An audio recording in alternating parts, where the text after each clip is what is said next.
Welcome to Training Camp Live, presented by Safeway. This is your look at the Seahawks as we get you ready for the 2021 season, the preseason, which is just a week away, and the first practice game of the year. That is coming up in just a couple of days.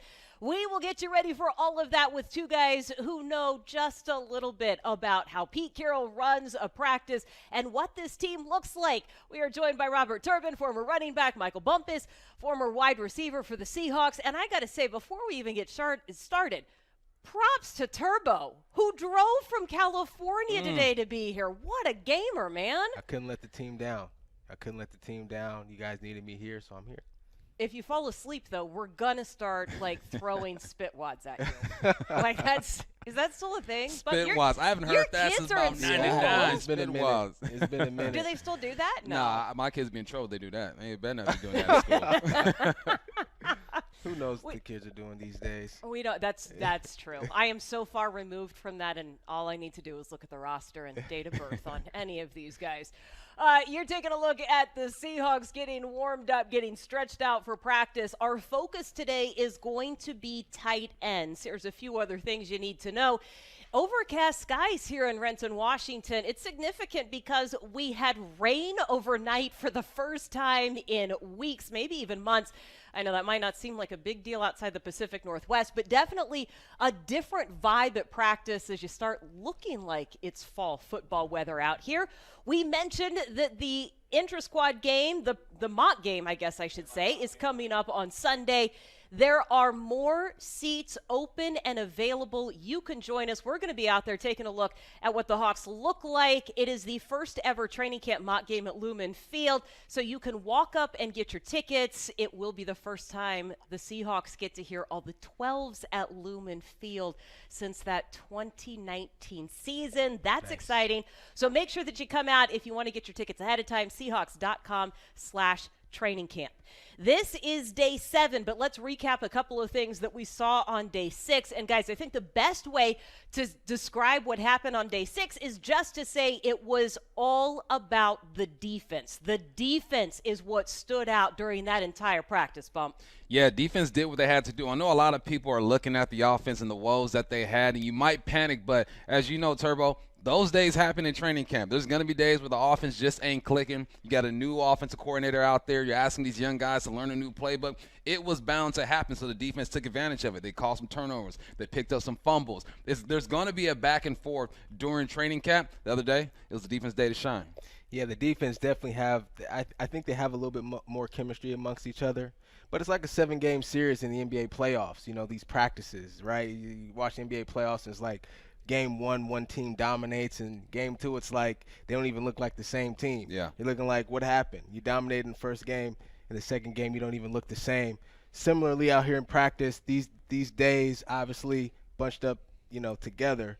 Offense is going to have some great days. Defense is going to have some great days. That's just training camp. I talked to Poona Ford, one of our D tackles coming off the field the other day, and I said, man, looked like you had a great practice. You were dancing around. He was like, I had to do anything I could just to stay in it. I said, well, I know it was hot and you were tired. He goes, it's not that. And I think, Turbo, some of this it's the grind of camp. Even though they haven't been on the field for 7 consecutive days, it is mentally taxing to learn a playbook and to come out here and be on top of things from the get-go. Yeah, well, you got to keep in mind you're at the facility all day. Yeah. I mean, you're doing treatment, physical therapy early in the morning. That's at 6 o'clock, and you're getting your workout in. And obviously, you got to make sure you find some time to eat, and you might want to get an extra lift in or whatever the case may be throughout your day.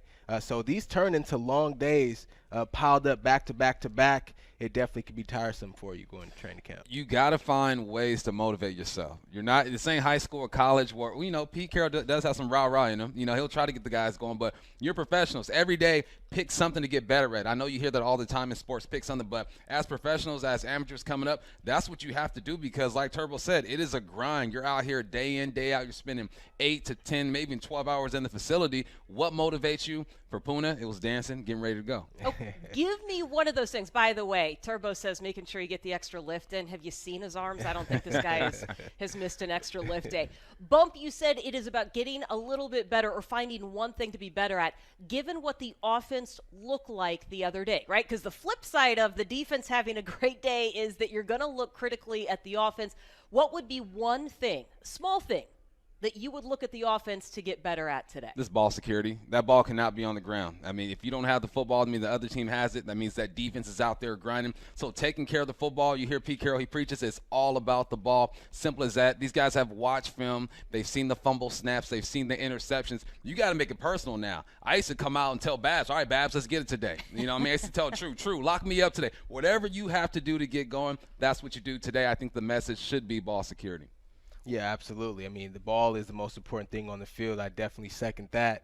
But also, you know, this is a new offense. We've got some new players.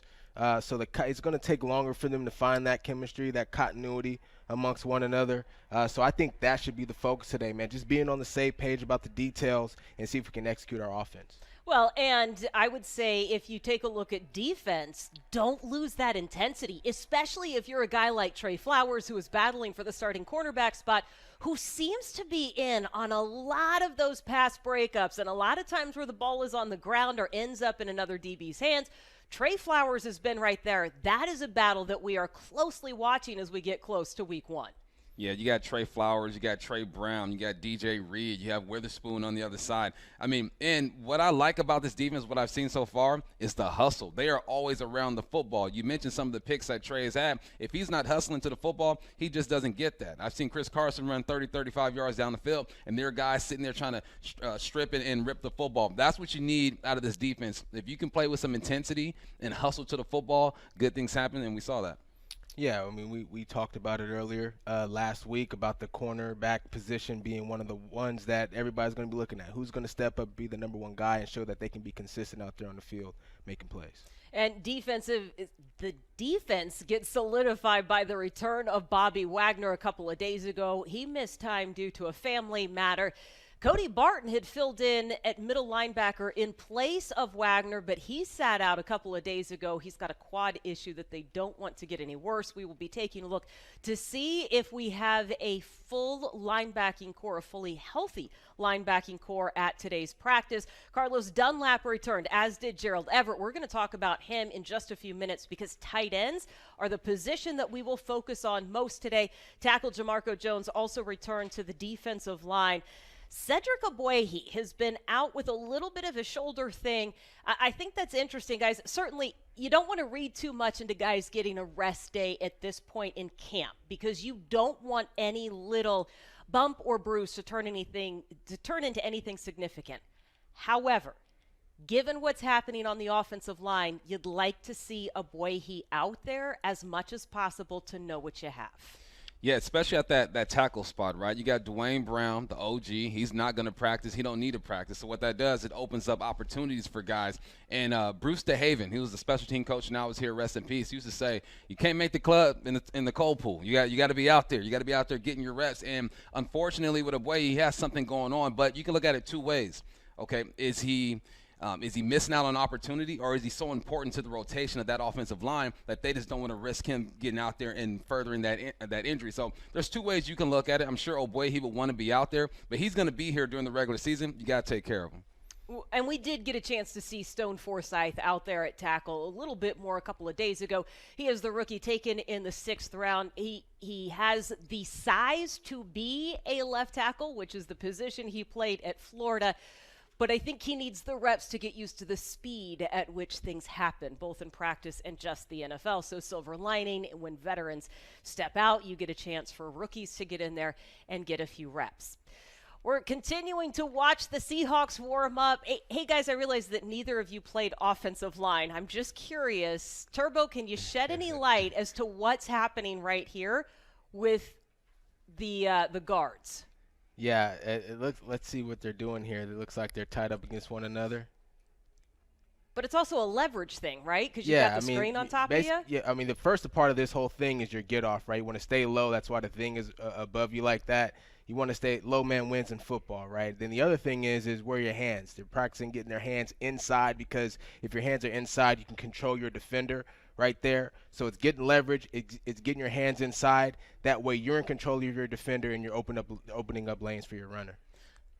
One of the things we did not talk about when they put on pads, and I'm curious to hear both of you guys comment on this, is the guys have said, look, it helps you with your pad level when you're actually wearing pads. I realize that sounds oversimplified, but the leverage that you play at, it's easier to practice, yes, when you're in full pads versus when you're just running around in a jersey. 100%. I've always felt that once you put the pads on, you naturally play lower than you do when you don't have the pads on.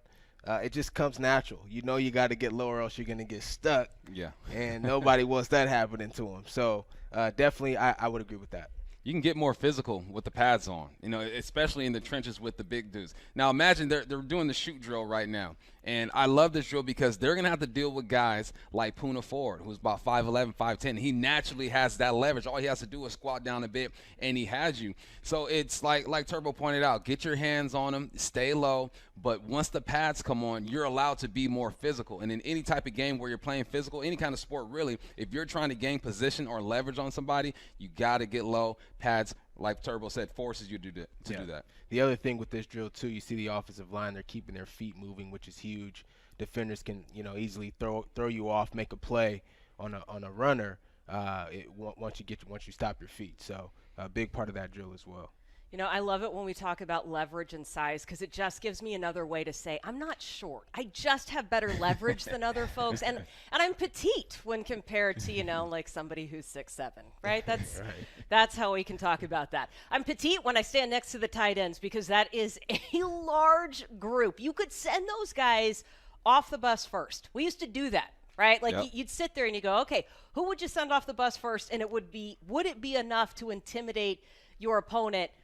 I'd argue that while you could send lots of different guys out, it's not a terrible idea to send a couple of your tight ends out first, right? Let's dive into this conversation.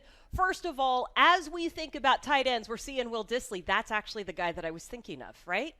Teddy bear, but man, I don't want to see him first, right? When we think about tight ends and the offense that Shane Waldron is running, what do we know about how he wants to utilize that position group, Bump? Well, we know that tight ends are going to eat in this offense. The Rams last year had 2 tight ends, one over 471 yards. That's Gerald Everett. Then you had Higbee, who had over 500 yards. Between the two of them, they had 6 touchdowns. So they will be a big part of this offense. And what they're going to ask him to do is, 1, be really big in the zone blocking concept, and then 2, big in the screen game and reaching the middle of the field and running those shake routes and those options routes. So they're going to use these tight ends. I think last year people think that the tight ends weren't really involved in this offense. Last year, these tight ends for the Seahawks had 108 targets. All right, with the Rams, these tight ends had 126 targets. So you look at the targets, they were involved, but the tight ends for the Rams had bigger plays, and that just comes down to play calling. Well, and I think some of that, too, when you look at those numbers with Greg Olsen in the mix, there were a couple of games that the rhythm was off between Greg and between Russell Wilson, and you could tell they were trying to get the chemistry going in games, but the targets, the completions, and the yards don't really add up the way you would expect just because they were trying to get on the same page. Now, I think the fact that Gerald Everett came to Seattle is a big indication that tight ends are going to be getting the ball. You just mentioned Gerald's targets with the Rams. I know that he's familiar with Shane Waldron, but Turbo, you also know that tight ends have not been utilized like that in Seattle traditionally. So the fact that Gerald said, yep, I'm going to take a shot after getting so many targets last year, I think that's a pretty good indication of how much they're going to be used. Yeah, I think so too. And obviously Gerald and his familiarity with Shane probably helped out a lot with that. We know historically, I think Gerald's probably the most athletic tight end Russell's ever had in his career, aside from Jimmy Graham. But I think Jimmy Graham was a little bit older during that time that he came to Seattle.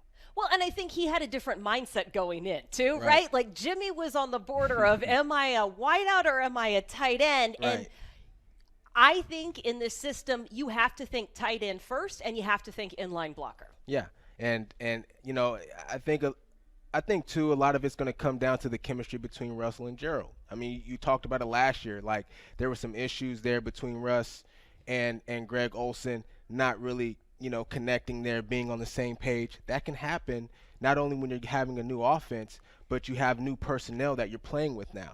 So they're going to have to get used to one another. That's going to be a big key for the tight end success. Not just the scheme, but the continuity between the quarterback and the tight end as well is going to be a huge part and play a huge factor on how many receptions Gerald and that tight end group gets this season. And to be fair to last year's group, there were not a whole lot of opportunities to build that relationship before the season. So completely different year. It was a challenge for everybody.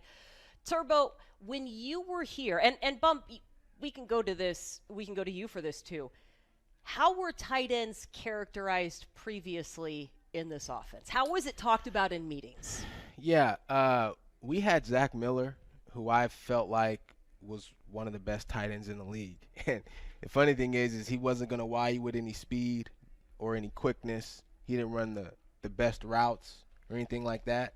But he always caught the football, and he was always at the right spot at the right time when he needed to be. And so tight ends were more of they had more balance back when I was playing in the offense as far as being where you need to be, spot in the passing game like a Luke Wilson per se, right? A lot of his big plays just coming from being in the right spot at the right time, but also being able to run block in this scheme with the running game being a huge factor in this offense as well. Yeah, I had John Carlson, the guy out of Notre Dame, I believe, and some of Zach Miller. And those two tight ends were your traditional tight ends, I guess you say, like the Tony Gonzalez's, like Turbos is saying. You're not going to wow you. Jason Witten's not going to wow you, but he's going to get open. And we've kind of seen that position kind of transform over the past couple of years. You got George Kittle, who got run after the catch like I've never seen a tight end before. You got Travis Kelce, who can get down too, has a little bit of wiggle. Austin Hooper, who can do the same thing. So as the game spreads out, you're starting to see tight ends come in and be more athletic and can do more things, but they always got to be able to block. You got your hand in the dirt. The first thing you have to do is be able to block. So now we're seeing these guys being able to block and really being able to win one-on-one and create a lot of separation, more separation than I've seen over the past few years. So with that in mind, you think about the two tight ends that left the group last year. Greg Olsen retired. Jacob Hollister was lost in free agency. How does Gerald Everett make this group better than the group that was here last year? Yeah, I mean, I think it's an upgrade. Gerald is much more athletic. He has big play capability, which they didn't have at the tight end position last year. I mean, Will made some big plays, but we're talking about run after the catch, like you alluded to a little bit earlier. And so I think they've upgraded at that position, and they could be potentially poised for a big year. Yeah, Gerald Everett brings the screen game for a tight end into play. I don't think there's been a tight end here. Maybe Jimmy had it in his later years, but there hasn't been a tight end here that you just say, look, we're going to line you up on the outside. We're going to screen you like a jailbreak. We're going to release you out into the flats. I think he brings a lot of versatility to this group. And I also think Kobe Parkinson, too, man. He's a long tight end who you can use in the red zone, kind of like they did with Jimmy. Before we get to Parkinson, when we keep talking about Jimmy Graham versus Gerald Everett, one of the things teammates have said about Gerald Everett is he plays the position like a wide receiver. Mm-hmm. And we've heard more than one guy say that.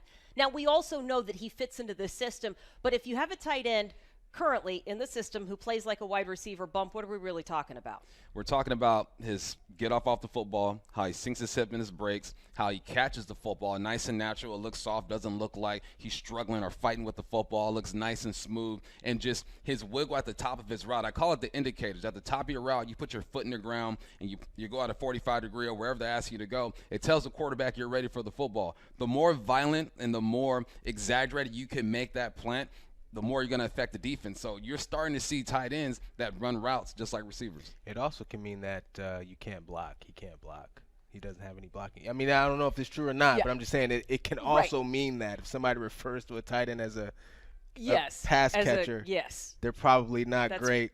Probably, that's probably not a compliment. That's probably that remains to be seen. That remains to be seen. Okay, but when they do catch passes, Turbo, when we hear them, when we hear Bump talk about being involved in the screen game, yardage down the field, are we looking at short, middle routes? Like, tell me which part of the field, because I'm thinking I got speed at wide receiver, so DK's running deep, Tyler's running deep. Hopefully D. Eskridge is out here and he's deep. What part of the field are my tight ends eating up those yards? Yeah, I would say middle of the field. You're going to see these tight ends get a lot of pass catches. Like 8 to 12? What are you thinking? Yeah, that range. Crossing routes, off the play action and things like that. You're going to see these tight ends catching a lot of those balls across the middle, off play action, 8 to 12 yards down the field. And with the versatility of Gerald, you may even see him outside, catch some balls on the outside on like a corner route per se, those deeper routes. So very, very, very versatile at the tight end room. You know, I think without giving away any formations, because we certainly don't want to tip any opponents off as to what's coming, based on what we've seen in practice, though, Bump, we can absolutely tell that versatility is a strength of this group, and they will be utilized in many different ways. John Schneider talked about the versatility of Colby Parkinson even last year when we could not see him on the field. Why did you bring his name up a couple of minutes ago? Because of what I saw last year and what I saw the past couple of days. When you get down into the red zone, you have a kid. I'm just going to go out and say he's 6'4". He's at least 6'4". He might be bigger than that. When you have a kid who's long like that, you can just toss it up. It doesn't have to be a perfect route. You can have a DB, a safety, a linebacker on your hip. When you have that type of size, you can close your eyes and toss it up to him. And I think that's kind of what they've been missing in the red zone at the tight end position. Now, we know DK can go up. We know Lockett. He works the corner of the end zone like no other 5'11", 6-foot receiver I've ever seen. But now it's like, okay, can you work the seams? Can you go across the middle? And when you have those big bodies, you're long, you got good hands, you can do that, and I think Colby can do that. He is 6'7", by the way. Woo-wee. You shorted My him bad, 3 Colby. inches on that one. But to your point, and to the size on that one, nice, easy target. Yep. Right? Size makes you a nice, easy target on that one. Creates mismatches. Yeah, especially if you can do all of the things that Bump has seen him do on that one. We're watching Will Dissly in these drills. You know, I think, and this is going to sound really weird, I think Will Dissly gets overlooked a little bit. We talk about his injury. We talk about how much it took for him to come back from his injury. And we talked about how good he was in stretches. Why is he the guy to watch this year?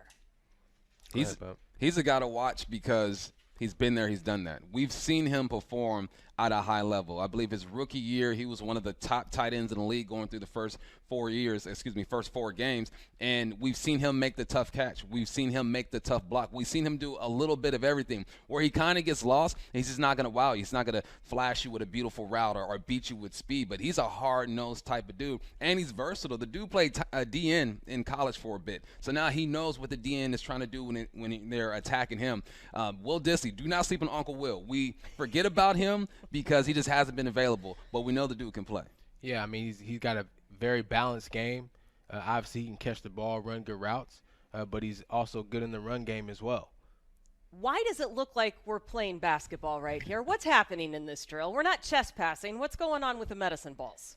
So that's just coming across, shooting your arms. We talked about the same thing with the offensive line drill earlier, getting your hands inside. In this particular situation, they're working on shooting their arms and shooting them violently, because if you don't, that ball's going to hit you in the chest. You want to keep that defender up off you. You know, I've talked to guys in previous training camps, and sometimes tight ends and wide receivers will work with D linemen on their hand placement and on their just kind of like the get off and the violent nature that you need to have there. Bump, did you ever do that? I don't think I did. No, I never did that. I used to just Should go. you have done that? And I'm just I was a slide dude, so I get an outside backer, or I'll get a safety to come down and work it. But it might have helped the game, though. Honestly, if I did get with a DN and do that, and you see why they do it, because all it is a release. Every play, a DN is trying to get a good release on the tackle. You still work your hands though all day. You still did hand drills. Yeah, right. All day. Did either of you do boxing for hand drills? I know some guys do that in the off season. Yeah, you with did like trainer. Yep. 100%. Now I should be scared sitting next to these guys who still have way more physical ability than I ever will. So now that we've kind of broken down what we've got, and that's not even all of the tight ends on the list, by the way. You also have I'm missing Mabry, who's on here. Cam Sutton, Dominic Wood, Anderson. We'll see which one of those flash, and we've seen Tyler Mabry make a couple of nice plays here in camp, but really what we're talking about is Dissly, Everett, and Parkinson expected to be the biggest contributors from that room. So In total, when we think about the offense, how much productivity should be coming from the tight ends, and how many different ways do you think they're going to be utilized? That is a big two-part question. Productivity. I would say just now we're basing it off of, or I am at least basing it off of what we saw from the Rams last year. Between the two tight ends, they had 938 yards, 6 touchdowns. That's 223 more yards than the tight ends for the Seattle Seahawks. So we can expect for them to get the ball a bit more, get more targets, and make more plays. Now it's all about where they're going to line them up. And without giving away too much, because we got opponents watching. The NFC West is thick right now. You're going to see these tight ends everywhere, outside, inside, bunch. Mayberry, I read a scouting report about him. They can even use him at fullback at times. Again, the tight end is one of the most versatile positions out there. And when you add a guy like Gerald Everett, I think that just makes these guys even more versatile. And it forces guys like Will Dissly to get comfortable on the outside too, because they're not just going to change the offense because Will Dissly is in there. Then you start giving away keys and tips. So if Gerald Everett's going to line up on the outside in some formations, Will Dissly's going to do the same. Yeah, I think the tight ends will definitely be utilized more, and I think you'll expect to see a lot more 2 tight end sets than you have in the past with the Seahawks. So, what about a heavy set? What about 3 tight ends? Do we have the personnel? Yeah, I think we do. Definitely. Yep. But I think it'll be special situations, like a 3rd and 2, 4th and 1 type of scheme there. You use all 3 tight ends. Maybe early, maybe you do it early in the day. My guess is they're lobbying for that. Whatever the package is, my guess is they are in Shane Waldron's ear. They are lobbying for that. Pete Carroll there, keeping an eye on everything that is happening in practice. Speaking of Shane Waldron, guys, any takeaways from his first press conference of training camp? It has been a few months since we have heard from the offensive coordinator. Bump? Yeah, he sounds like a guy who understands that this is a learning process. He's not just going to come out and have everything be perfect, and the last practice is a perfect example of that. He understands that there needs to be great communication and that he cannot expect this offense to go right now, just to be flawless and perfect. There's going to be no point during the season where this offense is going to be flawless and perfect anyway. He just sounds like a guy who understands, look, he's learning. He's never called plays before in the NFL. There are going to be moments where he's going to have to lean on his core beliefs and what he believes in. When it's 3rd and 5 and Pete Carroll's going to challenge the call, he's got to stand up and be like, look, Pete, this is what's going to work for us. So the little battles he has out here are going to help him when stuff gets real. And even this mock game on Sunday, it's like the transition from practice to mock game to real game. I see this guy understanding that there's transitions that need to happen. Well, and when you talk about being a play caller for the first time, Waldron says, as expected, that he has been preparing for this his whole life. He was a former player. He was a tight end, as a matter of fact. He's been in the coaching ranks for a number of years. Bump, you have gone from being a player to a coach to a play caller. What is that transition like, and how does having all 3 of those perspectives help that transition? It helps because you understand what the players are going through. You understand what the grind is like, and it helps you communicate with them as well. Now, as a play caller, it helps you because you've been on the field where there have been plays that have been called, and you're like, this ain't going to work. But as a player, you're like, we have to make this thing work. And as a play caller, you got to understand, sometimes you're not going to call the right play, but you're going to have some dogs that are just going to make that play work for you. So it's just experiences, man, just like life and anything else you do. The more experiences you have, and now you have different angles of this experience. So you have a game day experience as a player, as an assistant, now as a play caller. You have a bunch of data and information that you can lean on. So it's beautiful when you see a guy make those transitions, like I mentioned, to a play caller. Well, and Turbo, when we talk about where Waldron gets this experience, yeah, it's his own personal experience, but when you are around a guy like Sean McVay, and look, I've spent no time around Sean McVay outside of watching him on an opposing sideline, but when you have somebody who is excellent at his craft and you can watch and learn, how much does that help and influence you in anything that you're doing? Oh, it's really a ton, and I think with Coach McVay, it's even more than just the schematical things that you see. I think, he was a young head coach. I think when he got hired, he was the youngest head coach in the league. And people were like, man, he's so young. Is he going to be ready for this? And he just showed a huge amount of maturity and poise. And, he coached a hell of a season that year. And so when you're around that and you're around that sort of atmosphere, it only helps you. It grows you for when you get your opportunity. And when we talk about Shane running the offense, I'm curious, how much does it help that Pete is a defensive coach? I mean, does that play any role into it at all? He's the head coach, but I feel like Pete might dabble less. Why are you shaking your head at me, Well, Turbo? because some head coaches who are defensive-minded, I mean, it just depends on your coach. Some coaches who are defensive-minded, they want to stay on the defense and give you the keys. But other coaches, they still want to be involved on both sides. You know, they still want their input.